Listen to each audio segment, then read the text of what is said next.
वंदे मातरम। आज हम 9th class का पहला पार्ट फ्रांसीसी क्रांति के बारे में पढ़ेंगे। फ्रांस यूरोप महाद्वीप का एक देश है जहाँ पर लोगों ने वहाँ के शासक के अत्याचार से परेशान होकर के 1789 ईस्वी में क्रांति की थी। उसी क्रांति की प्रेरणा से हमारे देश के लोगों ने भी प्रेरणा ली और 1947 में जो हमारा देश आज़ाद हुआ उसमें इस फ्रांस की क्रांति का भी योगदान। 14 जुलाई 1789 ईस्वी को ये क्रांति हुई थी। 14 जुलाई 1789 की सुबह पेरिस नगर में आतंक का माहौल था।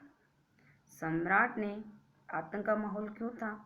सम्राट ने सेना को शहर में घुसने का आदेश दे दिया। अफवाह थी कि वह सेना को नागरिकों पर गोलियां चलाने का आदेश देने वाला है। लगभग 7000 मर्द तथा औरतें टाउन हॉल, फ्रांस में एक हॉल बना हुआ था जिसका नाम था टाउन हॉल, के सामने एकत्रित हुए और उन्होंने एक जन सेना का गठन करने का निर्णय किया। जन यानी जनता की एक सेना। हथियारों की खोज में वे बहुत से सरकारी भवनों को में जबरन प्रवेश कर गए। अतः सैकड़ों लोगों का एक समूह पेरिस नगर के पूर्वी भाग की ओर चल पड़ा और बास्तिल किले की जेल को तोड़ डाला। बास्तिल एक दुर्ग था जिसको जेल के रूप में उपयोग लेते थे और उस दुर्ग को तोड़ डाला जहां भारी मात्रा में गोला बारूद मिलने की संभावना थी, लेकिन ऐसा नहीं हुआ। हथियारों पर कब्जे की इस सशस्त्र लड़ाई में बास्तिल का कमांडर मारा गया और कैदी छुड़ा लिए गए। यद्यपि उन कैदियों की संख्या केवल 7 थी।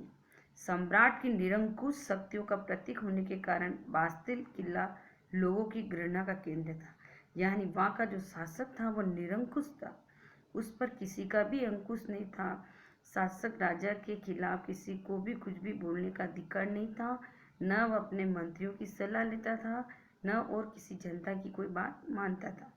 इसीलिए किले को ढा दिया गया और उसके अवशेष बाजार में उन लोगों को बेच दिए गए जो इस ध्वंस को बतौर स्मृति चिन्ह संजोना चाहते थे। बास्तिल का जो दुर्ग था उसको ढा दिया गया। पेरिस नगर के पूर्वी भाग में बना हुआ था और पेरिस से वो फ्रांस की राजधानी है।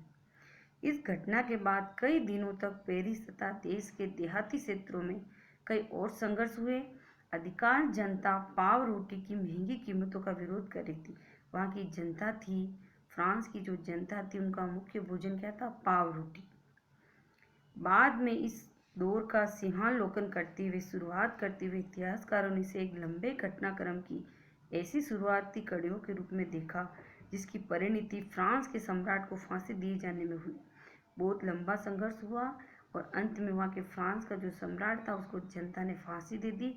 हालांकि उस समय अधिकांश लोगों का ऐसा नतीजे की उम्मीद नहीं थी, पर ऐसा क्यों हुआ, कैसे हुआ, वो इस पाठ के पूरे वर्णन में हम पढ़ेंगे।